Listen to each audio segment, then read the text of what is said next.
Hello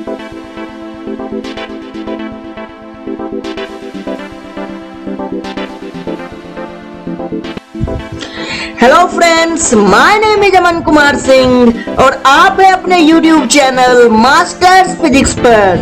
dear students, आज हम लोग इलेक्ट्रोस्टैटिक में नेक्स्ट सेगमेंट डिस्कस करेंगे, electric field on the axis of a charge ring. तो चलिए स्टार्ट करते हैं। तो आज हम लोग डिस्कस कर रहे हैं electric field strength due to a charge ring. हमें रिंग के एक्सिस पे इलेक्ट्रिक फील्ड कैलकुलेट करना है।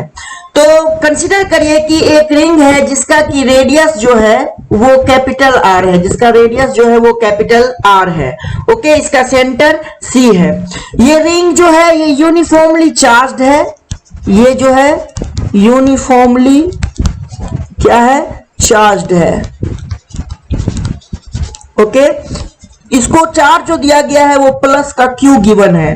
तो चार्ज जो होगा वो इसके क्या हुआ होगा, सरफेस पे डिस्ट्रीब्यूट हो गया होगा, है ना। और इसका रीजन क्या है, म्यूचुअल रिपल्सन है ना। इसका रीजन क्या है, म्यूचुअल रिपल्सन की वजह से चार्ज अपने सरफेस के ऊपर यूनिफॉर्मली डिस्ट्रीब्यूट हो गए हैं। मुझे इस रिंग के एक्सिस पर इलेक्ट्रिक फील्ड कैलकुलेट करना है। ओके, तो हमने क्या किया, रिंग के ओरिएंटेशन को चेंज कर दिया कुछ इस तरह से। अब यही इसी रिंग पे हमारा जो ये चार्ज रिंग है, इसके ऊपर जो टोटल चार्ज है वो टोटल चार्ज हमारा क्या हो गया, प्लस का क्यू। तो इसके ऊपर जो हमारा टोटल चार्ज है वो टोटल चार्ज जो है वो है आपका प्लस का क्यू। और रिंग का रेडियस जो है वो कितना है, हमने माना है कैपिटल आर माना है।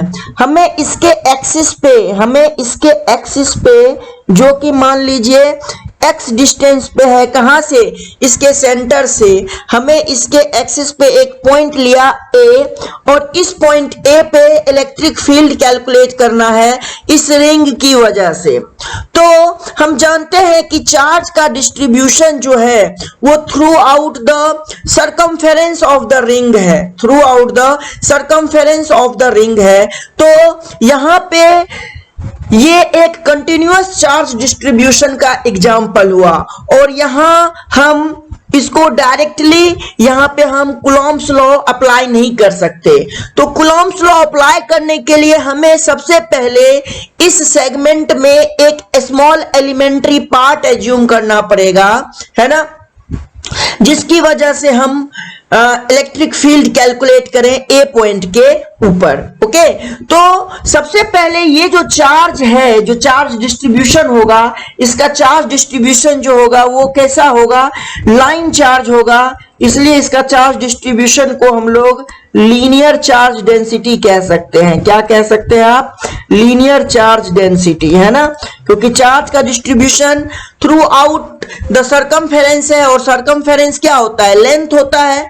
तो लेंथ के लिए आप क्या डिसाइड करेंगे, लीनियर चार्ज डेंसिटी। ओके, अब हम लोग क्या करते हैं, एक छोटा सा सेगमेंट मान लेते हैं जिसकी वजह से हम इलेक्ट्रिक फील्ड कैलकुलेट कर सके, लिख सके ए पॉइंट के ऊपर, जिसके लिए कूलॉम्स लॉ एप्लीकेबल होगा। तो इस छोटे से सेगमेंट पे जो हमारा लेंथ है, इस छोटे से सेगमेंट का लेंथ हमने एज्यूम किया कि ये डीएल लेंथ का है।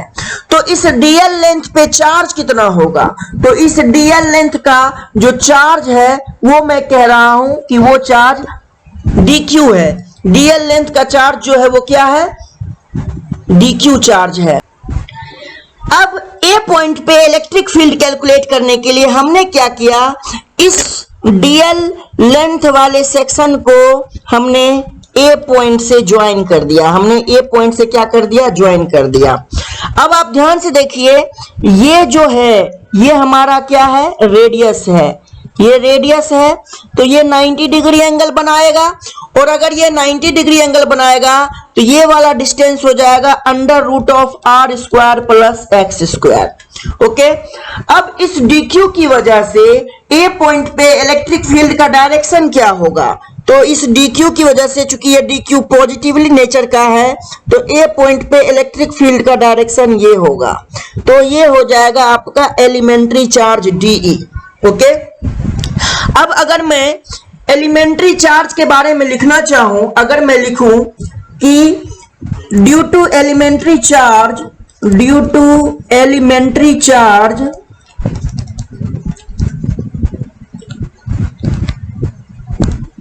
elementary electric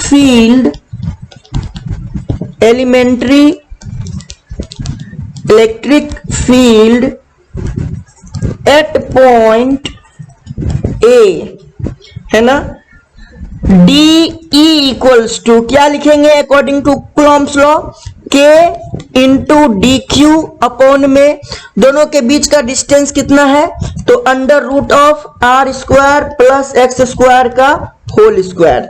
ये कितना हो जाएगा, ये हो जाएगा K DQ अपॉन में R स्क्वायर प्लस का होल स्क्वायर, एक्स स्क्वायर का whole square, R square plus x square है ना, ये हो जाएगा हमारा, ये DE निकल गया। अब हम कहते हैं कि ये वाला जो एंगल है, ये एंगल अगर थीटा होगा तो ऑब्वियस सी बात है ये वाला भी एंगल थीटा होगा। तो इस DE के दो सेगमेंट बनेंगे, दो कंपोनेंट होंगे। एक कंपोनेंट तो ये हो जाएगा जिसको आप लिख सकते हैं DE cos थीटा, और एक कंपोनेंट होगा ये जिसको आप लिख सकते हैं DE sin थीटा, लिख सकते हैं। यहां पे अगर मैं बात करूं तो यहां पे मैं अगर एक छोटा सा सेगमेंट जस्ट ऑपोजिट डायरेक्शन में लूं, मान लो एक सेगमेंट मैं यहां ले लूं उतना ही लेंथ dl का, और इसके ऊपर भी मैं चार्ज कहूं कि वो dq चार्ज होगा, तो इसकी वजह से जो इलेक्ट्रिक फील्ड ए पॉइंट पे होगा वो किस डायरेक्शन में जाएगा, वो इस डायरेक्शन में जाएगा ऑब्वियसली, हाँ है ना। और ये वाला डिस्टेंस फिर से, क्योंकि ये हमारा फिर से किसके बराबर होगा, कैपिटल R के बराबर, तो ये फिर से परपेंडिकुलर है, तो ये under root of R square plus x square के बराबर हो जाएगा। इस कंडीशन में भी जो DE का मैग्नीट्यूड होगा वो DE का मैग्नीट्यूड वही होगा जो अभी हमारा इस DE का मैग्नीट्यूड आएगा। अब अगर मैं एंगल की बात करूं तो ये वाला भी एंगल थीटा होगा, तो ऑब्वियस सी बात है कि ये वाला भी एंगल थीटा होगा, ये वाला एंगल थीटा है तो यही वाला ये वाला भी एंगल थीटा ही होगा, है ना। सिंपल सी बात है कि यहाँ पे भी परपेंडिकुलर डिस्टेंस R है और बेस x है, यहाँ के लिए भी परपेंडिकुलर डिस्टेंस R है और बेस कितना है x है, तो दोनों एंगल थीटा हुआ, तो ये दोनों भी थीटा हो गया। अब इस DE का जो कंपोनेंट होगा वो दो कंपोनेंट होंगे, एक तो हॉरिजॉन्टल होगा और एक वर्टिकल अपवर्ड डायरेक्शन में होगा। वर्टिकल अपवर्ड डायरेक्शन को आप क्या लिखेंगे, DE sin थीटा, और हॉरिजॉन्टल वाले को क्या लिखेंगे, DE cos थीटा। आप देखिए ध्यान से, DE का जो मैग्नीट्यूड आएगा वो DE का मैग्नीट्यूड इसका भी और इसका भी दोनों का सेम आएगा, क्योंकि K DQ R और X दोनों के लिए सेम है।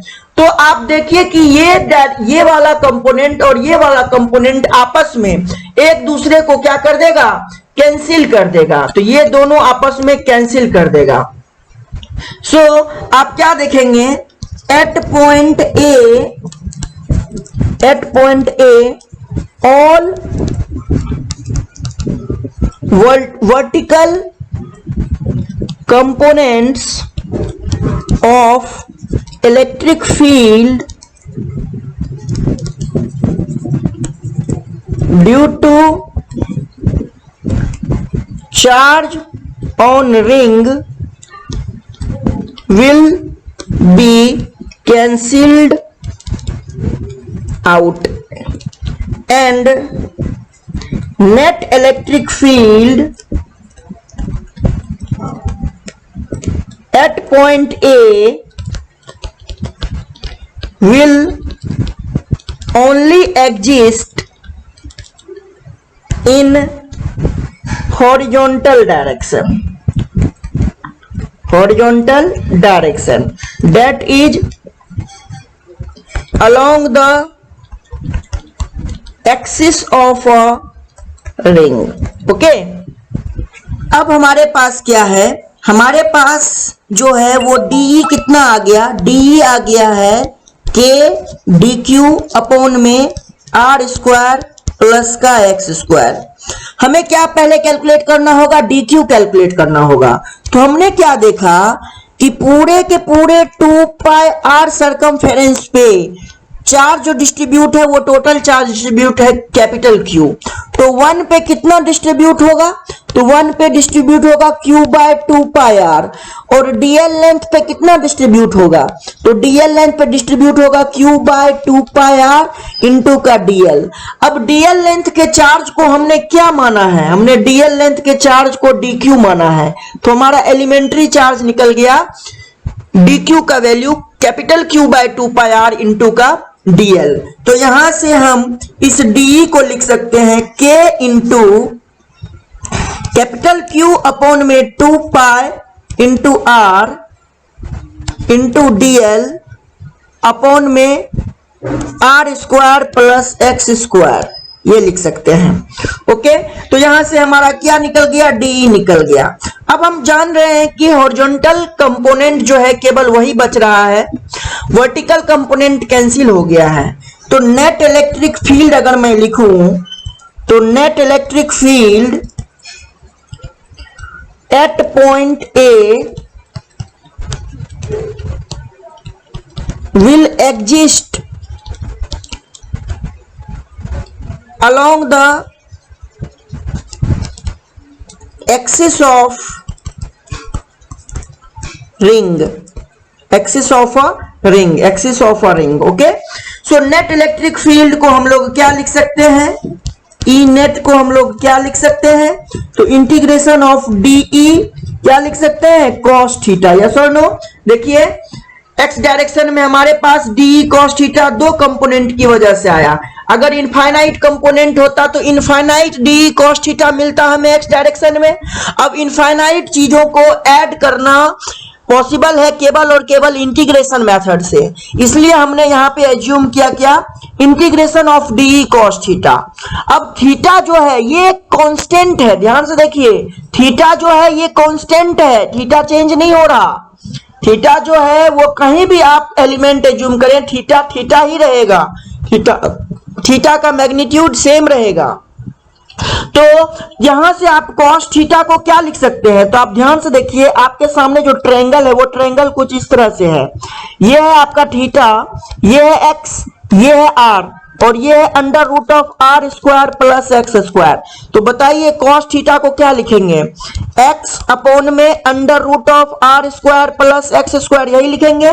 तो यहां से पहले डी को क्या लिखेंगे, डी को देखिए क्या लिखेंगे आप, integration of k q upon में 2 pi r into dl upon में r square plus x square. ये तो हमने क्या लिख दिया, डी के बदले, और कॉस थीटा के बदले हम लोग क्या लिखेंगे, एक्स अपॉन में under root of are square plus x square. तो यहां से जो जो कांस्टेंट है उसको इंटीग्रेशन से बाहर कर दीजिए। तो के क्यू एक्स, एक्स भी कांस्टेंट है, ये वाला डिस्टेंस भी कांस्टेंट है क्योंकि ए पॉइंट को अपन शिफ्ट नहीं कर रहे हैं, और ये सेंटर है और ये वाला पॉइंट ए है। तो ये दोनों के बीच का डिस्टेंस जो है वो तो कांस्टेंट रहने वाला है, क्योंकि ए को मैं अभी फिलहाल चेंज नहीं कर रहा हूं, ए का लोकेशन चेंज नहीं कर रहा हूं। तो एक्स जो है वो कांस्टेंट है और एक्स को इंटीग्रेशन से बाहर कर सकते हैं। इधर और क्या बाहर आएगा, बाहर आएगा 2 पाई आर, और इसमें आर और एक्स दोनों ही कांस्टेंट है, और यहाँ पे रूट अंडर है तो रूट अंडर को हम लोग हाफ लिख सकते हैं पावर में। तो ये हो जाएगा r square plus x square का पावर 3/2। इंटीग्रेशन के अंदर केवल और केवल डीएल बचा। अब आप सोचिए कि मुझे लिमिट रखना है, तो अगर मैं इस सेगमेंट को, यहां को मैंने कहा डीएल, तो यहां से अगर मैं चलूं तो यहां को मैं ओरिजिन अगर मानूं तो ये 0 एज्यूम करूंगा। जब घूम करके आऊंगा तो टोटल कितना लेंथ ट्रेवल करूंगा, 2 पाई आर ट्रेवल करूंगा। यानी एक सेगमेंट के लिए अगर मैं पूरा कवर करूंगा रिंग को, तो पूरा रिंग जो है वो 0 से 2 पाई आर के बीच में लाई कर रहा है, यस और नो। तो यहां से मैं इसको क्या लिखूंगा, के क्यू एक्स अपॉन में 2 pi r r square plus x square का पावर 3/2। डीएल का इंटीग्रेशन होगा एल, और यहां लिमिट होगा 0 to 2 pi are.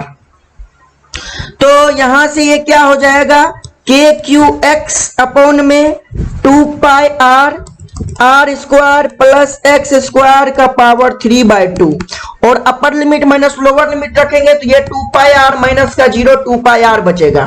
2 pi r और 2 पाई आर कैंसिल हो जाएगा तो नेट इलेक्ट्रिक फील्ड जो बचा वो क्या बचा आपका, वो बचा के क्यू एक्स अपॉन में r square plus x square का पावर 3/2। ये क्या बचा, नेट इलेक्ट्रिक फील्ड बचा एट पॉइंट ए बचा है ना, along the axis. Along the axis electric field आपको रिंग के ऊपर यही बच रहा है।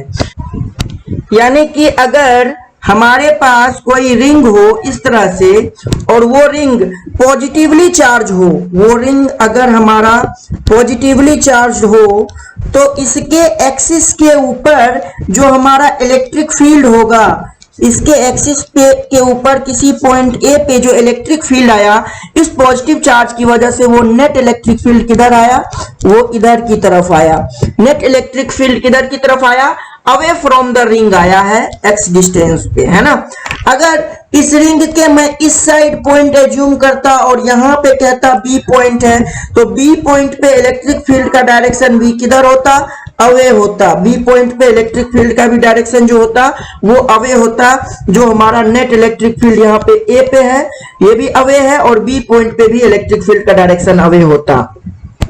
अगर मैं कहूं कि मान लीजिए हमारे पास कोई रिंग है और वो रिंग अगर नेगेटिवली चार्ज हो गया, वो रिंग अगर नेगेटिवली चार्ज हो गया, उस केस में क्या होगा, तो इसका अगर ये एक्सिस है तो इस एक्सिस के ऊपर अगर मैं बात करूं, ये सेंटर है, इसके एक्सिस के ऊपर अगर मैं कहूं कि कोई भी दो पॉइंट है, एक पॉइंट ए और एक पॉइंट बी, तो ए पॉइंट पे नेट इलेक्ट्रिक फील्ड जो होगा वो towards the centre of a ring होगा अलोंग द एक्सिस। ओके, तो नेट इलेक्ट्रिक फील्ड इधर की तरफ होगा यहाँ पे, और यहाँ पे नेट इलेक्ट्रिक फील्ड इधर की तरफ ही होगा, है ना। यानी पॉजिटिव चार्ज है तो अवे है, दोनों पॉइंट पे देख सकते हैं आप, और नेगेटिव चार्ज है तो टुवर्ड्स द रिंग है, नेगेटिव चार्ज है तो टुवर्ड्स द रिंग है।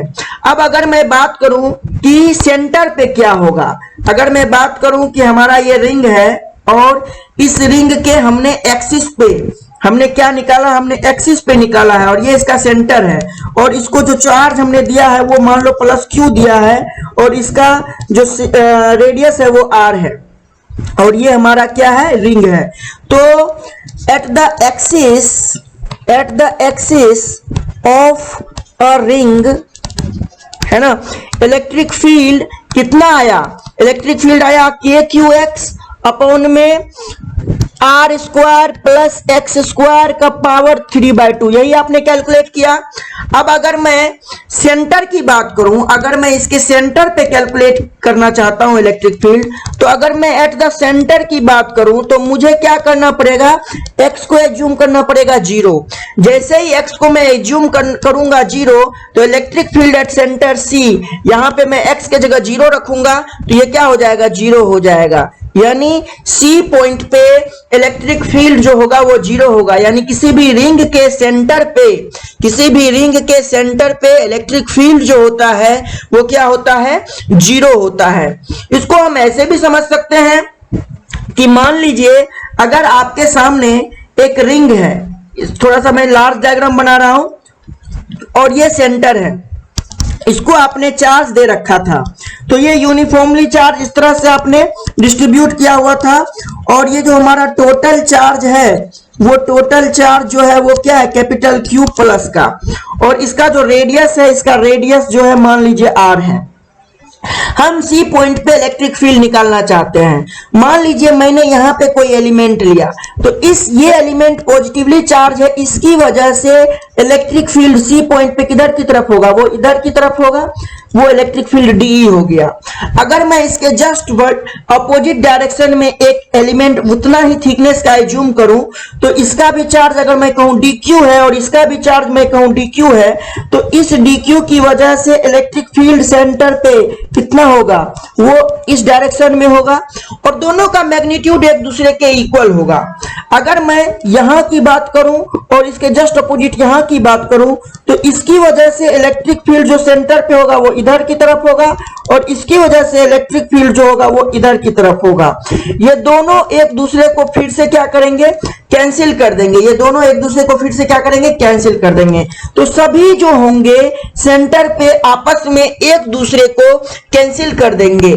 तो नेट इलेक्ट्रिक फील्ड जो होगा वो सेंटर पे क्या हो जाएगा, वो जीरो हो जाएगा। नेट इलेक्ट्रिक फील्ड जो होगा वो सेंटर पे क्या हो जाएगा, किसी भी रिंग की वजह से, किसी भी चार्ज्ड रिंग की वजह से उसके सेंटर पे नेट इलेक्ट्रिक फील्ड क्या होगा, जीरो हो जाएगा।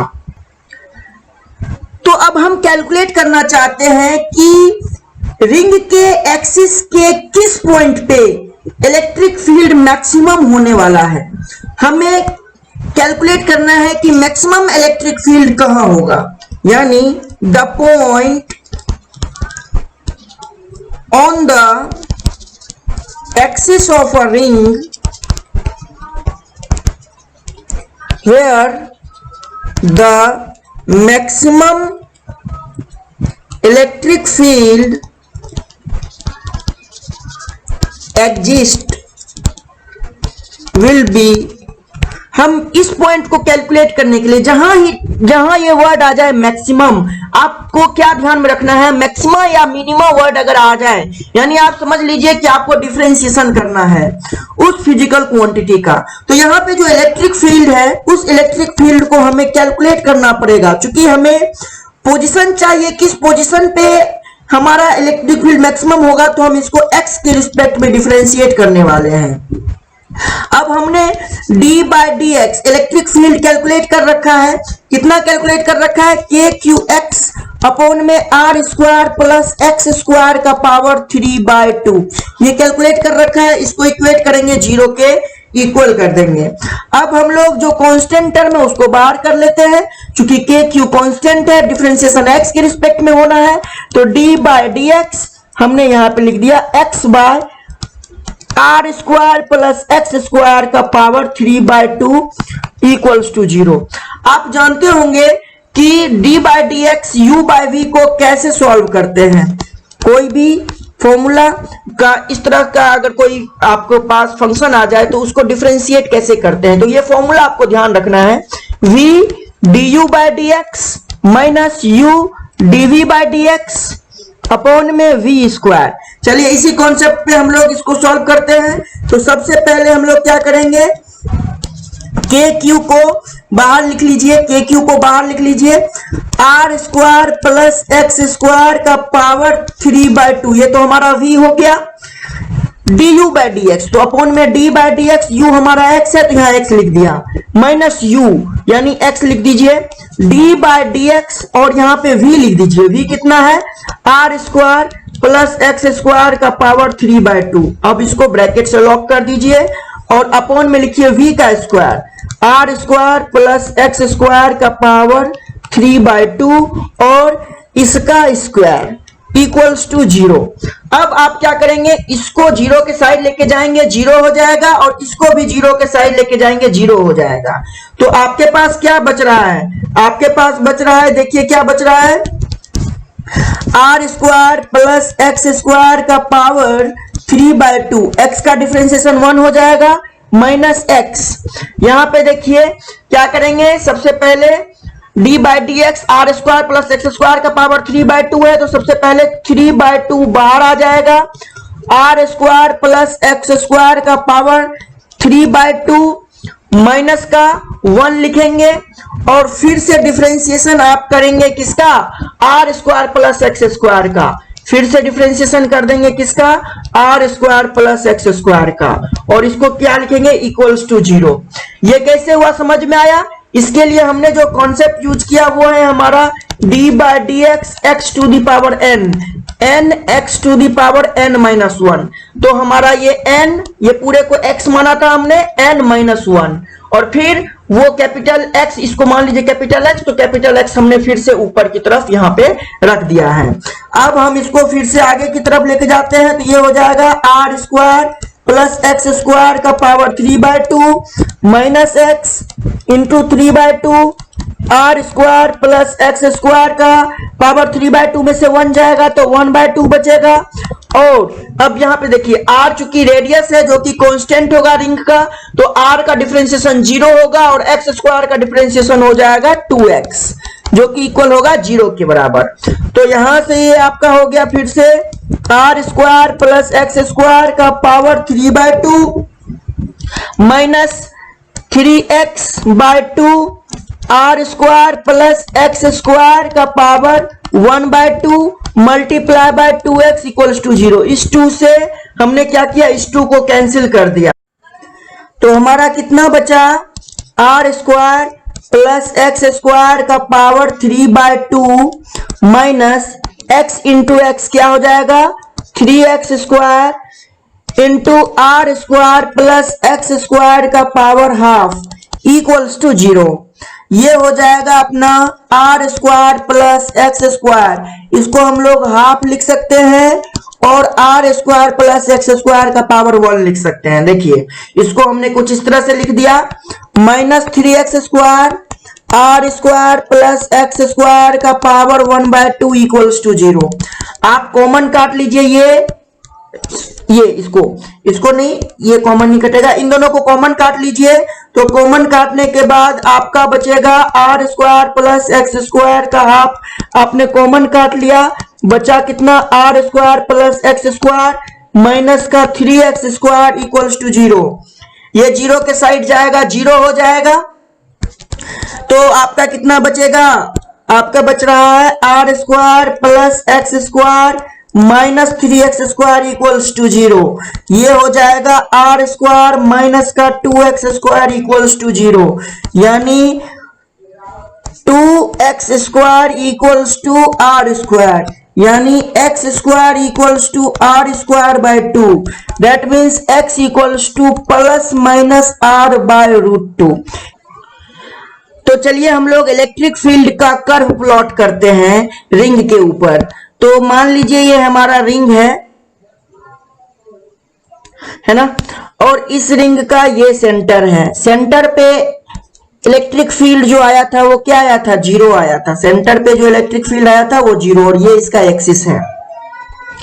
हम जानते हैं कि x का जो है 2 वैल्यू पे इलेक्ट्रिक फील्ड मैक्सिमम होगा, प्लस r/2 पे और माइनस r/2 पे। मान लीजिए ये हमारा पॉजिटिव x डायरेक्शन है और इसको मैं y डायरेक्शन से रिप्रेजेंट करता हूं, जो कि y डायरेक्शन हमारा रिप्रेजेंट कर रहा है इलेक्ट्रिक फील्ड के मैग्नीट्यूड को।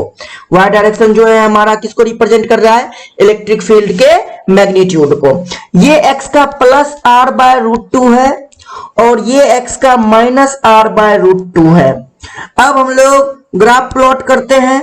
तो अगर मैं बात करूं तो इलेक्ट्रिक फील्ड जो होगा वो इसके माइनस r/2 पे मैक्सिमम होगा, सेंटर पे 0 हो जाएगा, फिर इसके प्लस r/√2 पे मैक्सिमम होगा और फिर कुछ इस तरह से इंफिनिटी तक जाएगा।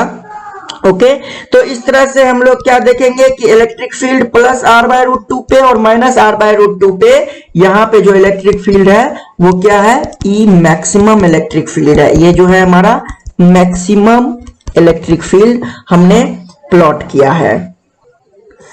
तो अब हम इस पॉइंट पे मैक्सिमम इलेक्ट्रिक फील्ड का मैग्नीट्यूड कैलकुलेट करना चाहते हैं।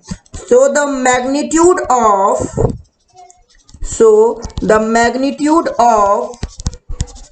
maximum electric field at both point will be, हमें क्या करना है, x के जगह प्लस माइनस r/√2 पुट करना है। इसी से हमें मैक्सिमम इलेक्ट्रिक फील्ड के बारे में पता चलेगा। तो ई मैक्स निकालने के लिए हमारे पास क्या है, KQX by r square plus x square का पावर 3/2, यही है। यानी हम क्या लिखेंगे, KQ, x के जगह आप लिख दीजिए क्या, r/√2 अपॉन में आर स्क्वायर प्लस एक्स के जगह लिखिए r/√2, इसका होल स्क्वायर और इसका पावर 3/। तो यहां से हम लिख सकते हैं KQR/√2 अपॉन में R² प्लस R²/2 का पावर 3/2। ये हो जाएगा KQR अपॉन में √2 अपॉन में 2R² प्लस R² को आप क्या लिख सकते हैं 3R² अपॉन में 2 का पावर 3/2। तो देखिए मैक्सिमम इलेक्ट्रिक फील्ड आपका कितना आ गया, मैक्सिमम इलेक्ट्रिक फील्ड आ गया KQR/√2 है ना। नीचे वाले को सिंप्लीफाई करेंगे तो ये आएगा 3√3 और 2 आएगा 2√2, 3 का पावर 3/2, 3√3 और 2 का पावर 3/2, 2√2 और R² का पावर 3/2 यानी R का क्यूब। R से इसको कैंसिल करिए, √2 से √2 को कैंसिल करिए, 2 चला जाएगा ऊपर, KQ अपॉन में क्या बचेगा 3√3R²। तो ये मैक्सिमम इलेक्ट्रिक फील्ड आपका कैलकुलेट हो गया है ना, ये कैलकुलेट हो गया आपका मैक्सिमम इलेक्ट्रिक फील्ड कितना 2KQ अपॉन में 3√3R²। इस रिजल्ट को भी आप ध्यान रखेंगे, कभी कभी एग्जाम में डायरेक्टली ऑब्जेक्टिव क्वेश्चन में ये पूछ देता है, तो आपके पास जो है वो टाइम सेव हो जाएगा, आपका टाइम बच जाएगा। नेक्स्ट क्वेश्चन दे रखा है एक रिंग के एक्सिस पर रॉड रखा हुआ है L लेंथ का और उसके ऊपर चार्ज डेंसिटी जो है वो लैम्डा कूलम्ब पर मीटर है, पॉजिटिवली चार्ज है। ओके, तो हमें रिंग की वजह से रॉड के ऊपर क्या फोर्स लग रहा है ये कैलकुलेट करना है। तो इसको कैलकुलेट करने के लिए सबसे पहले हम रॉड को किसी स्मॉल सेगमेंट में हम लोग क्या करेंगे, ब्रेक करेंगे। तो रॉड के लिए हम मान के चलते हैं कि सेंटर से x डिस्टेंस पे रॉड का एक छोटा सा सेगमेंट है, मान लीजिए dx, मान लीजिए क्या dx। अब आप जानते हैं कि इस रिंग की वजह से जिसके ऊपर चार्ज q है और जिसका रेडियस r है, इस रिंग की वजह से इस x डिस्टेंस पे जो इलेक्ट्रिक फील्ड होगा वो इलेक्ट्रिक फील्ड किधर की तरफ होगा, वो इधर की तरफ होगा और वो उसका मैग्नीट्यूड कितना होगा, तो उसका मैग्नीट्यूड आपने कैलकुलेट किया है KQX अपॉन में R² प्लस X² का पावर 3/2, ये कैलकुलेट किया है। अब अगर इस रॉड का यहां का चार्ज जो है वो अगर मैं एलिमेंट्री चार्ज dq कहूं, तो मैंने आपको बताया है कि लैम्डा लिखने के लिए क्या करेंगे, जितना एलिमेंट जितना चार्ज आप एज्यूम करेंगे उतना ही लेंथ लेंगे। तो dq का वैल्यू यहां से कितना हो जाएगा, dq का वैल्यू हो जाएगा लैम्डा इंटू dx, dq का वैल्यू हो जाएगा लैम्डा इंटू dx। अब इस छोटे से एलिमेंट पे, रॉड के छोटे से एलिमेंट पे कितना फोर्स लग रहा है, तो एलिमेंट्री फोर्स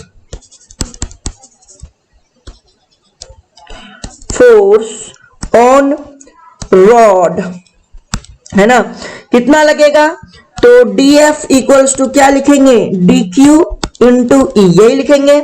dq को आप क्या लिखेंगे लैम्डा इंटू dx और इलेक्ट्रिक फील्ड को क्या लिखेंगे KQX by R² plus X² का पावर 3/2, यही लिखेंगे। अब मुझे क्या करना है, टोटल फोर्स कैलकुलेट करना है, मुझे क्या करना है टोटल फोर्स कैलकुलेट करना है। तो रिंग की वजह से मुझे टोटल फोर्स चाहिए, तो total force on the rod due to ring की वजह से। तो टोटल फोर्स के लिए मुझे क्या करना पड़ेगा, मुझे क्या करना पड़ेगा, इस एलिमेंट्री फोर्स को इंटीग्रेट करना पड़ेगा, क्योंकि जितने भी फोर्स होंगे उनका डायरेक्शन इलेक्ट्रिक फील्ड के डायरेक्शन में ही होगा। तो इन सभी का जो हमारा इन सभी फोर्सेज का जितने भी फोर्स होंगे उन सभी फोर्स का हम डायरेक्टली इंटीग्रेशन से ऐड करेंगे।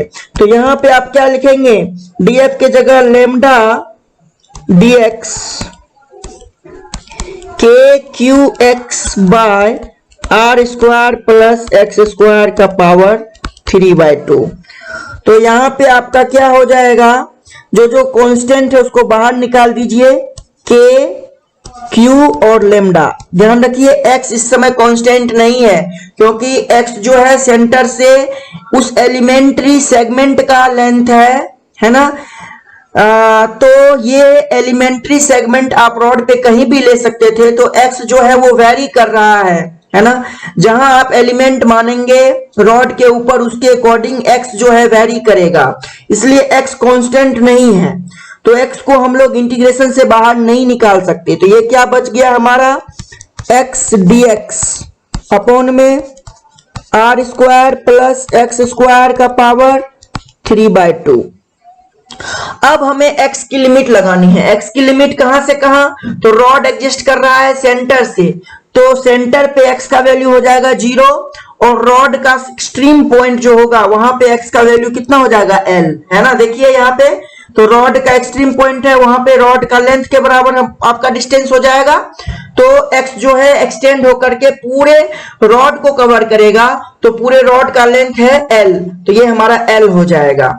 अब देखिए आपको क्या करना है, सिंप्लीफाई करना है इंटीग्रेशन को। तो यहाँ पे आपको एज्यूम करना होगा, let r square plus x square equals to t square. Differentiate करेंगे आप, तो r चूंकि रेडियस है रिंग का जो कि कांस्टेंट है, तो कांस्टेंट का डिफरेंशिएशन 0, एक्स स्क्वायर का हो जाएगा 2x dx और t स्क्वायर का हो जाएगा 2t dt, यानी ये हो जाएगा आपका 2x dx equals to 2t dt। 2 से 2 कैंसिल हो जाएगा, तो x dx को आप रिप्लेस कर सकते हैं किससे, t dt से। तो ये हो जाएगा हमारा k q lambda, x dx को हम लोग क्या रिप्लेस करेंगे, t dt से अपॉन में r square plus x square को किससे, t स्क्वायर से। ये हो जाएगा t स्क्वायर का पावर 3/2। 2 से 2 को कैंसिल कर दीजिए, तो ये हो जाएगा आपका के q lambda integration T D T upon में टी का क्यूब। टी से 3 2 टाइम्स में कैंसिल हो गया, ये हो जाएगा के q lambda 1/t square D T. तो इसको आप लिख सकते हैं के क्यू लेमडा 1/t स्क्वायर का इंटीग्रेशन माइनस 1/t, है ना। तो यहां पे आपका आ गया के क्यू लेमडा माइनस का 1/t। अब हमें लिमिट चेक करना है, हमें लिमिट रखना है यहाँ पे t का, हमें लिमिट रखना है t का। तो जब ये किसका लिमिट है, ये x का लिमिट है, ये किसका लिमिट है, x का लिमिट है। तो x का वैल्यू 0 करेंगे, तो हमारे पास है इधर r square plus x square equal to t square. जब x का वैल्यू 0 करेंगे तब t का वैल्यू कितना आएगा, तो t का वैल्यू r आ जाएगा, क्योंकि यहाँ 0 कर देंगे तो टी स्क्वायर आर स्क्वायर के बराबर टी आर के बराबर हो जाएगा। और जब x का वैल्यू l करेंगे यानी अपर लिमिट के लिए, तो t कितने के बराबर हो जाएगा, under root of are square plus l square. तो यहाँ पे लिमिट जो आप रखेंगे वो कहां से कहां, लोअर लिमिट r से upper limit under root of are square plus l square. तो ये हो जाएगा, माइनस को बाहर कर लीजिए, के क्यू लेमडा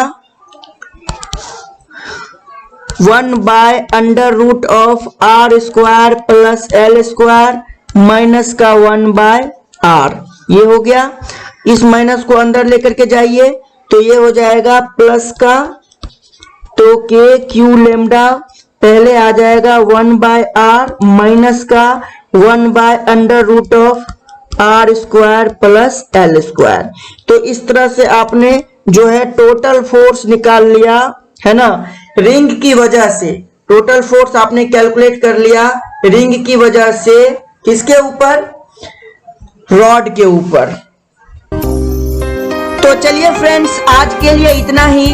आप बने रहिए हमारे YouTube channel masters physics bye अमन सर के साथ और अपना प्यार यूं ही देते रहिए। हम आपके लिए लेक्चर वीडियोज बनाते रहेंगे ताकि आपका पढ़ाई कंटिन्यू चल सके। तो आप हमारे चैनल को लाइक, शेयर और सब्सक्राइब करना बिल्कुल ना भूलें। Thank you everyone, thank you so much.